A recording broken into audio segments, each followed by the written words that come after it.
کیا لیتی ہے فطرت، چیخ اٹھتا ہے ضمیر، کوئی کتنا ہی حقیقت سے گریزاں مجھے تعجب ہے کہ سٹی لائٹ ٹاؤن راولپنڈی کے باسی اس گستاخ شخص کو اپنا امام، خطیب اور پیشوا اپنائے بیٹھے ہیں، اور بعض لامذہب اس کی سیڑھیاں اور کیسٹیں سنتے ہیں، اور اس کی مجلس کے سامنے اس گستاخی پر قہقہے لگاتے ہیں۔ بسم اللہ الرحمن الرحیم۔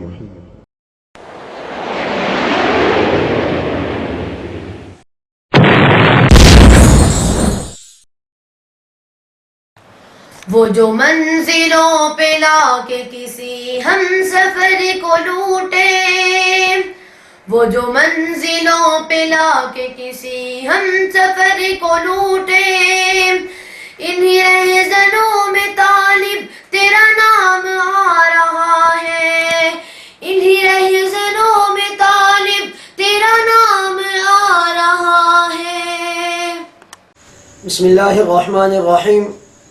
سامعین و ناظرین، آپ نے بازار اور چوراہے میں بہت سے مزاحیہ کردار دیکھے ہوں گے جنہیں عوامی زبان میں میراثی کہا جاتا ہے، جبکہ اسٹیج ڈراموں اور مختلف چینلز پر ایسے شخص کو کامیڈی کردار کہا جاتا ہے۔ سامعین و ناظرین، میراثی ہو کہ کامیڈی، اس کردار کے کچھ اصول ہوتے ہیں اور اخلاقی ضابطے ہوتے ہیں جن سے باہر نکلنے کو عوام و خواص، حاضرین و مداحین سبھی برا سمجھتے ہیں۔ اس کردار کا بنیادی اصول یہ ہوتا ہے کہ آپ جس شخصیت کا مذاق اڑانے لگے ہیں اس کے مقام و منصب کا پاس رکھا جائے۔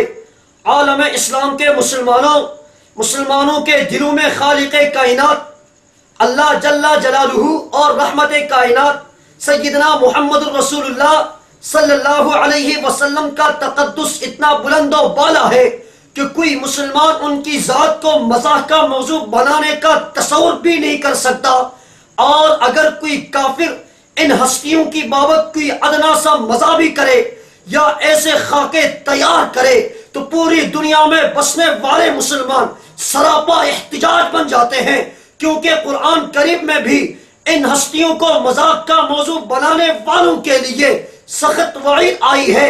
ملاحظہ ہو سورہ برات کی آیت نمبر 64، 65 اور 66، یہ ہے تمہارے سامنے، قرآن مجید ہے، سورہ برات کی آیت نمبر 64 ہے۔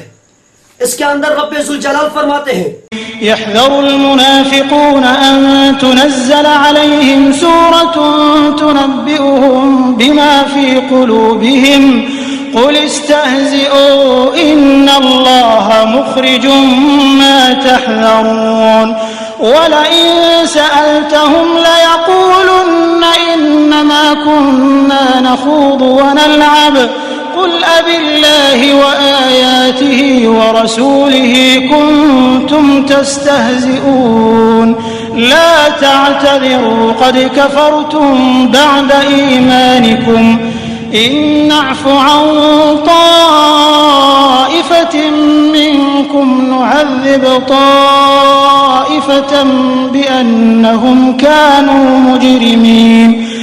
ترجمہ ملاحظہ ہو، منافقوں کو ہر وقت اس بات کا کھٹکا لگا رہتا ہے کہ کہیں مسلمانوں پر کوئی صورت نہ اترے جو ان کے دلوں کی باتیں انہیں بدلا دے۔ کہہ دیجئے کہ تم مذاق اڑاتے رہو، یقیناً اللہ تعالیٰ اسے ظاہر کرنے والا ہے جسے تم ڈر دبک رہے ہو۔ اگر آپ ان سے پوچھیں گے تو صاف کہہ دیں گے کہ ہم تو یوں ہی آپس میں ہنس بول رہے تھے۔ کہہ دیجئے کہ اللہ اس کی آیتیں اور اس کا رسول ہی تمہارے ہنسی مذاق کے لیے رہ گئے ہیں۔ تم بہانے نہ بناؤ، یقیناً تم اپنے ایمان کے بعد بے ایمان ہو گئے ہو۔ اگر ہم تم میں سے کچھ لوگوں سے درگزر بھی کریں تو کچھ لوگوں کو ان کے جرم کی سنگین سزا بھی دیں گے۔ دیکھیں ناظرین، یہ ہے قرآن مجید کی آیت نمبر 64، 65 اور 66۔ اس کا ترجمہ بھی تم نے ملاحظہ کیا۔ اگرچہ بت ہے جماعت کے آستینوں میں، اگرچہ بت ہے جماعت کے آستینوں میں، مجھے ہے حکم ازاں لا الہ الا اللہ۔ عالم اسلام کے غیور مسلمانوں، میں نے راول پنڈی کے ایک مولوی کا کلپ یوٹیوب پر دیکھا جس کا عنوان تھا وہابی مناظر طالب الرحمن شاہ کی گندی زبان۔ میں نے وہ کلپ سنا تو دل پر ہاتھ رکھ لیا۔ اس میں طالب الرحمن نامی مولوی کی پکچر ہے اور اس کے ساتھ آڈیو کی ڈبنگ کی گئی ہے۔ آپ بھی دل پر ہاتھ رکھ کر اس کو سنیں۔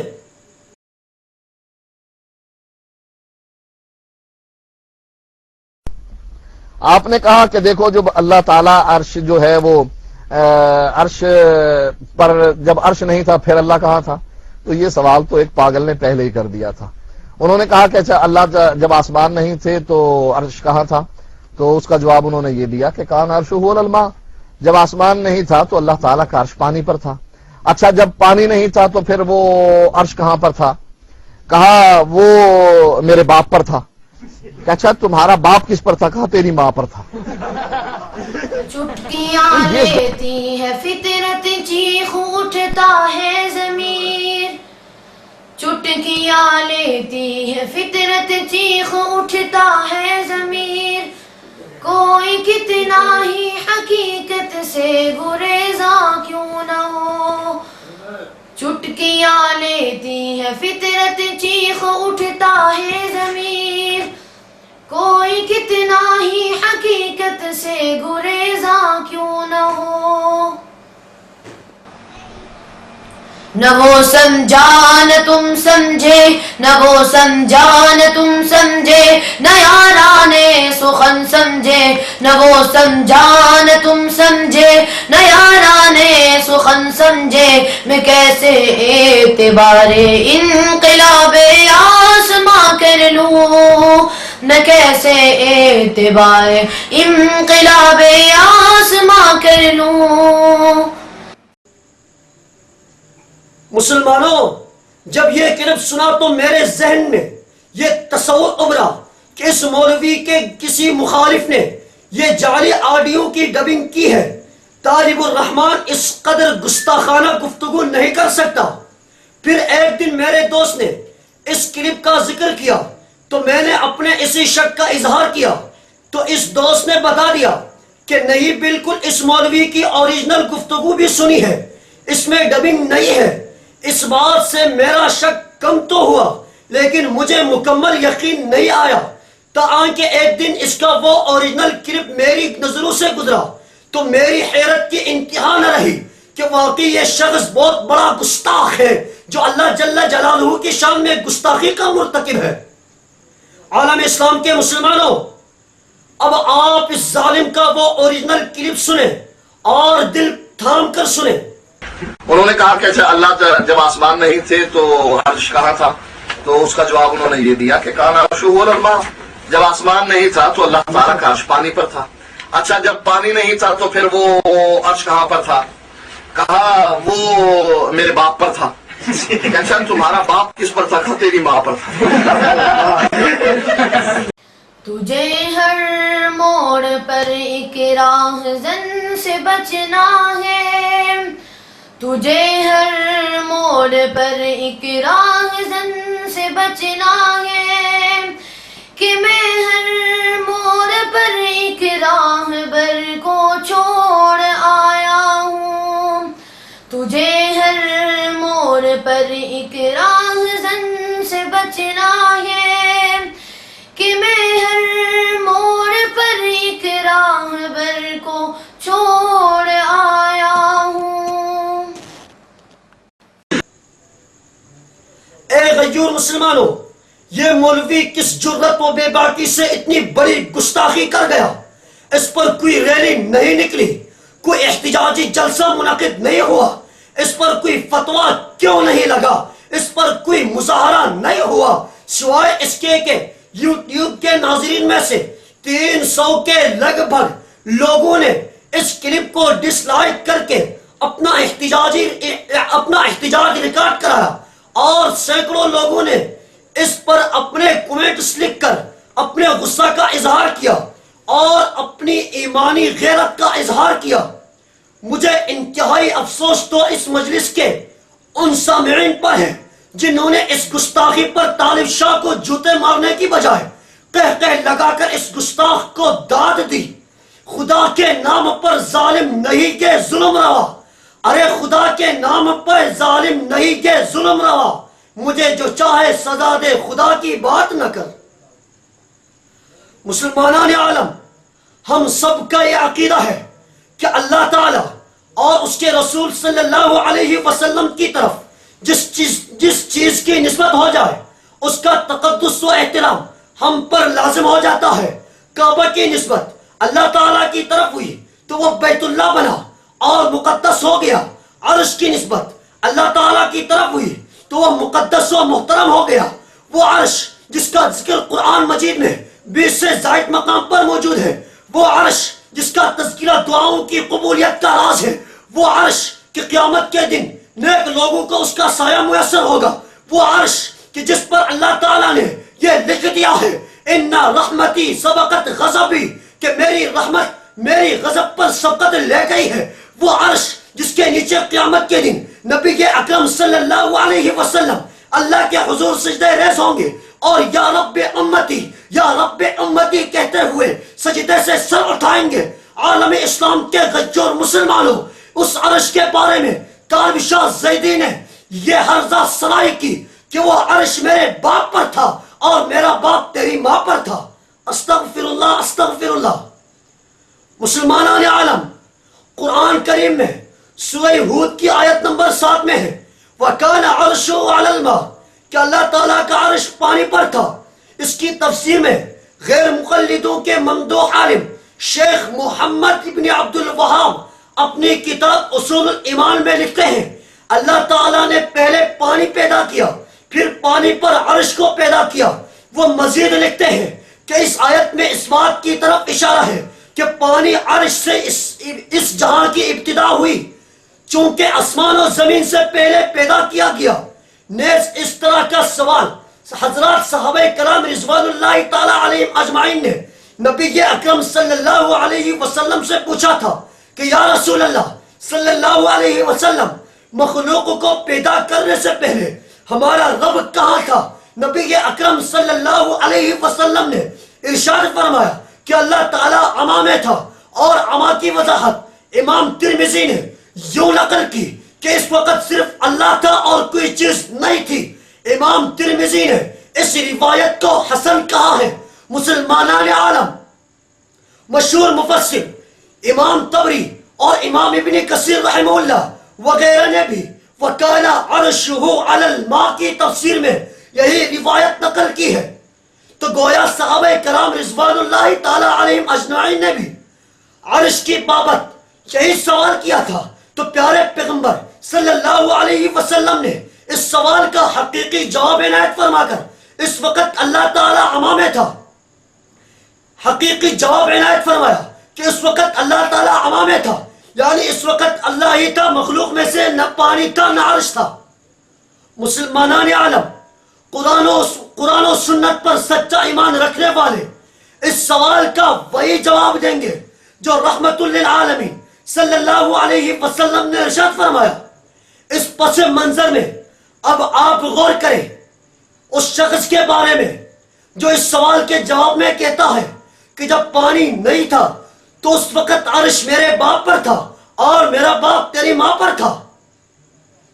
عالم اسلام کے غجور مسلمانوں، میرا دل لہو لہو ہے، میرے ڈکشنری میں وہ الفاظ موجود نہیں جن سے میں اس طالب شاہ زیدی کی مذمت کروں، اس بات کو بے ادبی کہوں تو شاید صحیح مفہوم ادا نہیں ہوتا، اس بات کو گستاخی کہوں تو شاید صحیح مفہوم ادا نہیں ہوتا، اس کو بے حیائی کہوں تو شاید صحیح مفہوم ادا نہیں ہوتا، اسے بے شرمی کہوں تو شاید صحیح مفہوم ادا نہیں ہوتا، اس کو کمیگی کہوں تو شاید صحیح مفہوم ادا نہیں ہوتا، اسے بدزبانی کہوں تو شاید صحیح مفہوم ادا نہیں ہوتا، اسے گج فامل کہوں تو شاید یہ لفظ بہت ہلکا ہے، چونکہ عرش کی بابت اس طرح کا جواب یہ سب کچھ ہے اور اس سے بہت زیادہ ہے، کیونکہ اس جواب کی وجہ سے ثابت ہو گیا کہ یہ طالب شاہ زیدی بے ادب ہے، گستاخ ہے، بے حیا ہے، بے شرم ہے، کمینہ ہے، بد زبان ہے، گز فہم ہے اور اس کی حیثیت بقول شاعر بجز بد زبانی نہ سیکھا ہے کچھ. ارے بجز بد زبانی نہ سیکھا ہے کچھ. لگائے وہ کیوں کر لگام، لگائے وہ کیوں کر زبان کو لگام. عالم اسلام کے غیور مسلمانوں، سلمان رشدی نے گستاخی کی تو تم اٹھ کھڑے ہوئے. تسلیمہ نسرین نے گستاخی کی تو تم نے صدائے احتجاج بلند کیا. آسیہ بی بی نے گستاخی کی تو تم نے ریلیاں نکالی. ڈنمارک میں خاکے بھرے تو تم نے مظاہرے کیے. کیا آج تک تمہیں راول پنڈی کے سٹی لائٹ ٹاؤن میں یہ گستاخ نظر نہیں آیا؟ سوچو آخر کب سوچو گے؟ آستین کے سانپ کو کب روکو گے؟ یہ کیسی بدبو پھوٹ رہی ہے، پتی پتی ٹوٹ رہی ہے. خوشبو سے ناراض ہے کانٹے، گل سے خوشبو روٹ رہی ہے. خوشبو رخصت ہو جائے گی، باغ میں وحشت ہو جائے گی. کب سوچو گے؟ سوچو آخر کب سوچو گے؟ سوچو آخر کب روکو گے؟ مجھے تعجب ہے کہ city light town Rawal Pindi کے باسی اس گستاخ شخص کو اپنا امام خطیب اور پیشوا اپنائے بیٹھے ہیں، اور بعض لامذہب اس کی سیڑیاں اور کیسٹیں سنتے ہیں اور اس کی مجلس کے سامنے اس گستاخی پر قہقہے لگاتے ہیں. حسرت رہی یہاں تو کوئی دیداور نہ ملا، حسرت رہی یہاں تو کوئی دیداور ملے، لیکن تیری گلی میں سبھی کم نظر ملے. عالم اسلام کے غیور مسلمانوں، جو طالب زیدی اللہ تعالیٰ کے عرش کی بابت اتنی بے حیائی کی بات کر سکتا ہے تو پھر ہماری نظر میں قطعاً وہ قابل احترام یا مقدس شخص نہیں ہے کہ ہم اس کے بدلے میں کوئی نرم گوشہ رکھیں. ہم تو اس طالب شاہ زیدی کو یوں ہی مخاطب کر سکتے. بڑھے جس سے نفرت وہ تقریر کرنی، بڑھے جس سے نفرت وہ تقریر کرنی، جگر جس سے شک ہو وہ تحریر کرنی، جگر جس سے شک ہو وہ تحریر کرنی. یہ ہے سلفیوں کا تمہارے طریقہ، یہ ہے سلفیوں کا تمہارے طریقہ، یہ ہے رہبروں کا تمہارے طریقہ. عالم اسلام کے مسلمانوں، طالب زیدی اور اس کے لامذہب ٹولے کی ظاہری سج دج دیکھ کر کسی غلط فہمی میں مبتلا نہ ہو. ان کی حقیقت اور ان کے دل و دماغ کا جائزہ لے کہ وہ کس قدر گھٹیا سوچ کے حامل ہے. سچی بات یہ ہے کہ میرا اور آپ کا پرائمری اسکول کا ماسٹر اس پروفیسر طالب زیدی سے زیادہ شائستہ اور شستہ گفتگو کرتا ہے. ہمارا پرائمری کلاس کا اسٹوڈنٹس اس پی ایچ ڈی ڈاکٹر سے زیادہ مہذب گفتگو کرتا ہے، اور ہمارا چھوٹا بھائی اس بوڑھے بابے سے بہتر گفتگو کرتا ہے. اور طالب زیدی کی یہ گفتگو کوئی عام گفتگو نہیں تھی، یہ تو اللہ تعالیٰ کے عرش معلیٰ سے متعلق تھی. طالب زیدی، تیری یہ گفتگو پکار کر کے رہی ہے. تو ایک دبا ہے علمی و آگہی کے نام پر. ارے تو ایک دبا ہے علمی و آگہی کے نام پر، تیرگی پھیلا رہے ہو روشنی کے نام پر. تم اپنے عقیدوں کے نیزے، تم اپنے عقیدوں کے نیزے ہر دل میں اتارے جاتے ہو. تم اپنے عقیدوں کے نیزے ہر دل میں اتارے جاتے ہو. تم اپنے جھوٹے فتوے کیوں، تم اپنے جھوٹے فتوے کیوں ہر ایک پہ لگائے جاتے ہو. ہم لوگ محبت والے ہیں، ہم لوگ محبت والے ہیں. تم خنجر کیوں لہراتے لہراتے ہو، ہم لوگ محبت والے ہیں، تم خنجر کیوں لہراتے ہو؟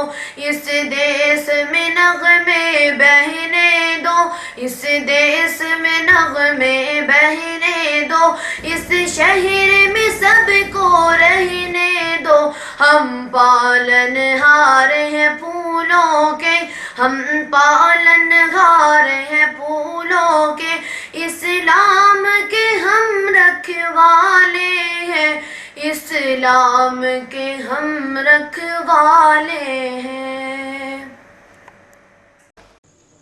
عالم اسلام کے غیور مسلمانوں، جو طالب زیدی اللہ تعالیٰ کے عرش کی بابت اتنی بے حیائی کی بات کر سکتا ہے تو پھر ہماری نظر میں قطعاً وہ قابل احترام یا مقدس شخص نہیں ہے کہ ہم اس کے بدلے میں کوئی نرم گوشہ رکھیں۔